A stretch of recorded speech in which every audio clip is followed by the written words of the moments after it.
अभ्यासी YouTube channel में सभी मित्रों का स्वागत है। सभी वीडियो को मैंने दिन के हिसाब से बनाया है, तो आपको विनती है कि मेरी चैनल में प्लेलिस्ट में देखकर वीडियो को दिन के हिसाब से क्रम अनुसार ही देखें, तो ये विषय समझना आपके लिए आसान हो जाएगा। और चैनल को सब्सक्राइब और वीडियो को लाइक जरूर कर दे। चलिए तो विषय को आगे देखें। आ डीवीडी अंदर आपणे सर्वर साइड प्रोग्रामिंग जे ASP.NET है एने विषे जोवा मांगीए छे। तो आपणे पहला थोड़ी थियरी जोईए।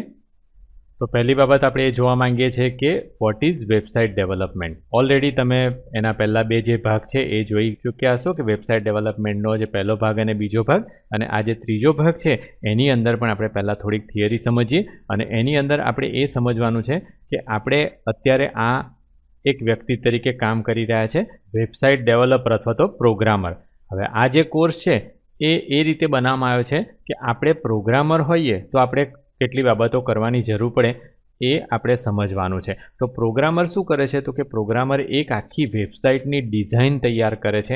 एनी माटे जे पण प्रोग्राम लखवानी जरूर पड़े ए बधो प्रोग्राम लखे छे अने त्यार पछी ए बीजा एक कॉम्प्यूटरनी अंदर, जेने आपणे सर्वर कॉम्प्यूटर कहीए छे, ए सर्वर कॉम्प्यूटरनी अंदर ए आखी वेबसाइट जे छे एने अपलोड करी दे छे। अने एक वखत आ अपलोड थई जाय एटले आ प्रोग्रामरनुं काम पूरुं थई जाय छे। पण त्यार पछी जे बीजी पार्टी आवे छे कि जेने आपणे कहे छे कि यूजर क्लायंट, कि जे वेबसाइट जुए छे, जेम के तमारे अभ्यासी.com वेबसाइट जोई होय तो तमे तमारा कॉम्प्यूटरथी रिक्वेस्ट करो छो, कि जेने આપણે રિક્વેસ્ટ કહીએ છીએ કે અભ્યાસી.com વેબસાઇટ મારે જોવી છે કે google.com વેબસાઇટ જોવી છે, એવી આપણે અહીંયાથી રિક્વેસ્ટ કરીએ છીએ।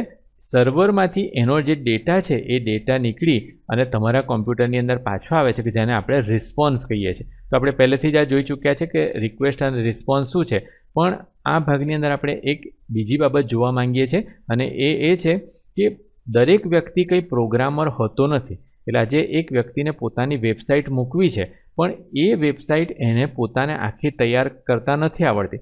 તો એક બિઝનેસમેન છે, એને પોતાની વેબસાઇટ મૂકવી છે, પણ એને આખું બધું પ્રોગ્રામિંગ શીખીને અને ત્યાર પછી પ્રોગ્રામ બનાવીને અપલોડ કરવાની જરૂર નથી। પણ એ શું કરી શકે તો કે કોઈક વ્યક્તિને પ્રોગ્રામર તરીકે હાયર કરી શકે। અને આવા વ્યક્તિઓને શું કહેવામાં આવે છે તો કે ક્લાયન્ટ યુઝર કહેવામાં આવે છે। એવા છે કે જે કસ્ટમર છે અને ક્લાયન્ટ છે। તો આ જે કસ્ટમર ક્લાયન્ટ છે એ શું કરે છે તો કે તમને ફક્ત ઓર્ડર આપે છે અને તમે એઝ એ પ્રોગ્રામર એની માટે આખી વેબસાઇટ તૈયાર કરો છો। હવે એક વખત તમે વેબસાઇટ તૈયાર કરી દો પછી તમારું કામ પૂરું થઈ જાય છે, પણ એવી જરૂર પડે છે કે સર્વર પર જે વેબસાઇટ છે એ સર્વર પરની વેબસાઇટને આ જે કસ્ટમર છે એ કસ્ટમર એનું ડેટા મેન્યુપ્યુલેશન કરી શકતો હોવો જોઈએ।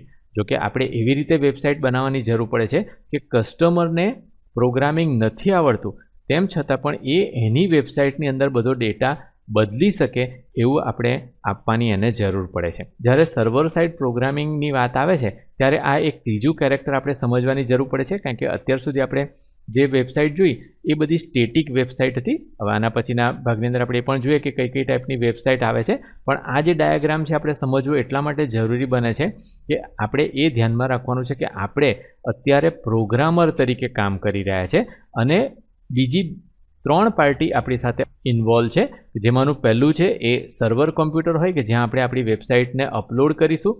ત્યાર પછી એક કસ્ટમર હોય કે જે કસ્ટમર એ વેબસાઇટને બદલી શકે અને એની અંદર જેમ કે કોઈ ઈ કોમર્સની વેબસાઇટ હોય તો એની અંદર એ વ્યક્તિને જે વસ્તુ એ વેચતો હોય એના ભાવ બદલવા હોય કે એના ફોટોગ્રાફ વગેરે બદલવા હોય તો એ બધું વસ્તુ એ કરી શકતો હોવો જોઈએ। પણ કસ્ટમર શું કરી શકે તો કે કસ્ટમર ફક્ત એ બધી વસ્તુને જોઈ જ શકે। તો આ ત્રણ જે પાર્ટીઓ છે એ આપણે યાદ રાખવાની છે અને આપણે પોતાને એઝ એ પ્રોગ્રામર જોવાની જરૂર છે કે આપણે એક પ્રોગ્રામર છે કે આપણે એવો પ્રોગ્રામ બનાવવાનો છે કે જે ત્રણ જગ્યાએ હશે। એક સર્વર પર હશે કે જે સર્વર પર ફક્ત બધું સ્ટોરિંગ થશે, કસ્ટમર પણ એને વાપરી શકશે અને ક્લાયન્ટ પણ એને વાપરી શકશે અથવા તો યુઝર પણ એને વાપરી શકશે। તો આ બાબતો આપણે ધ્યાનમાં રાખીએ અને હવે એને વેબસાઇટની જે ટાઈપ છે એ આપણે જોઈએ।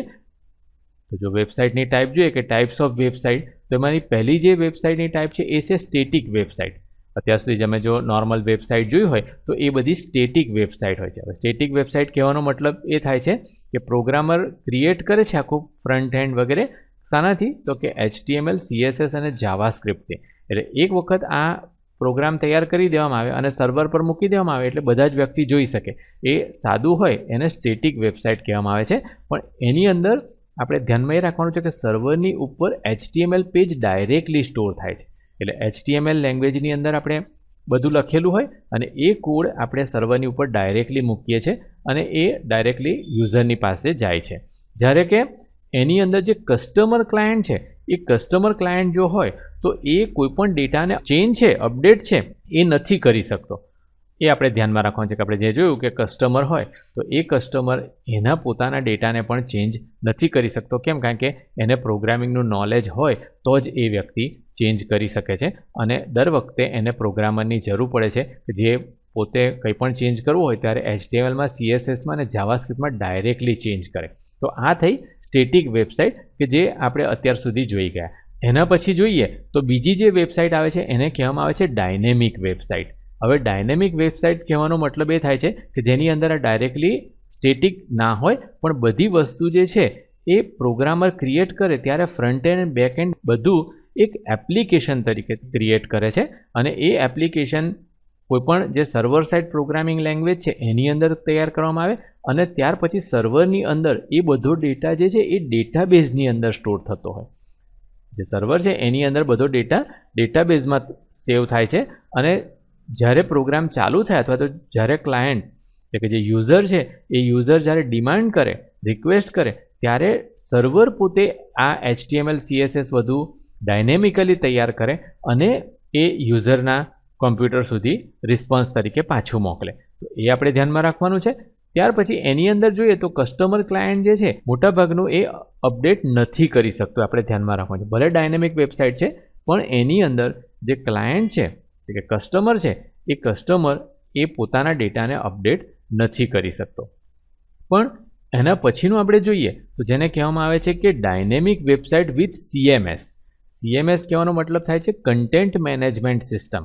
હવે કન્ટેન્ટ મેનેજમેન્ટ સિસ્ટમ પ્રોગ્રામરે એટલા માટે તૈયાર કરવાની જરૂર પડે છે કારણ કે એનો જે કસ્ટમર છે એ કસ્ટમર કોમ્પ્યુટર પ્રોગ્રામિંગ વગેરે ના જાણતો હોય તેમ છતાં પણ જો એ પોતાનો ડેટા અપલોડ કરી શકે અથવા તો એમાં કંઈ અપડેટ કરી શકે, ચેન્જ કરી શકે એ બધી બાબતો કરવા માટે એને એવો પ્રોગ્રામ આપવાની જરૂર પડે છે કે સર્વર પરનો ડેટા જે છે એ આપમેળે ચેન્જ કરી શકે.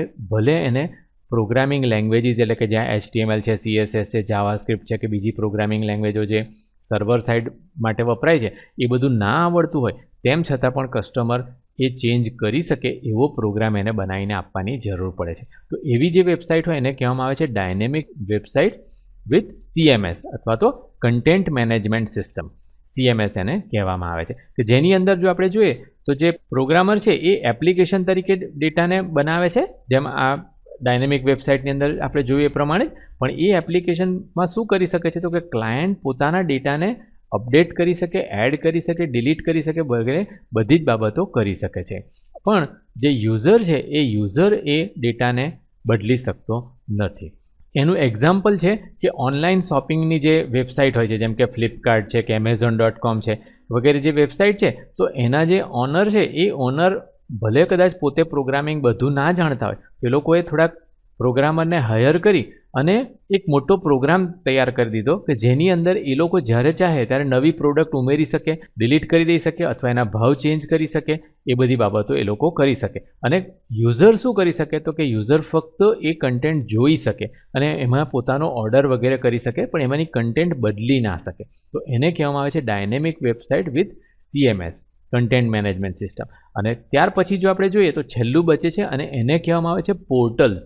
હવે પોર્ટલ્સ એ મોટી વેબસાઇટને બતાવે છે જનરલી અને પોર્ટલ્સમાં જોઈએ તો કે ક્લાયન્ટ જે છે એ ક્લાયન્ટ અને યુઝર એમ બંને જે છે એ પોતાનો ડેટા જે છે એ અપડેટ કરી શકે, એડ કરી શકે, ડિલીટ કરી શકે વગેરે બધી બાબતો એ લોકો કરી શકે. તો એને કહેવામાં આવે છે પોર્ટલ્સ અને એનું જે એક્ઝામ્પલ છે એ શું છે તો કે સોશિયલ નેટવર્કિંગ સાઇટ જેવી છે, જેમ કે ફેસબુક છે, તો ફેસબુકની ઉપર તમે તમારા પોતાનો ડેટા છે એ અપડેટ પણ કરી શકો છો, એમાંથી ડિલીટ પણ કરી શકો, તમારા પોતાના ફોટોગ્રાફ વગેરે તમે એડ કરી શકો છો. અને ફેસબુકના પોતાના જે લોકો છે એ લોકો પણ ઘણી બધી બાબતો એમાં ચેન્જ કરી શકે છે. તો ક્લાયન્ટ અને યુઝર બંને ચેન્જ કરી શકતા હોય. જેમ કે અત્યારની જે મોટી ઈ કોમર્સની વેબસાઇટ છે એની ઉપર પણ તમે જોયું હશે કે એવી રીતની ઈ કોમર્સ વેબસાઇટ બને છે કે જે વેબસાઇટની ઉપર બીજા લોકો પોતાની વસ્તુ વેચી શકે, એટલે યુઝર પણ વેચી શકે. તો એને પણ પોર્ટલ્સ કહેવામાં આવે છે. પોર્ટલ્સ એટલે કે બહુ મોટી વેબસાઇટ કે જેની અંદર યુઝર પણ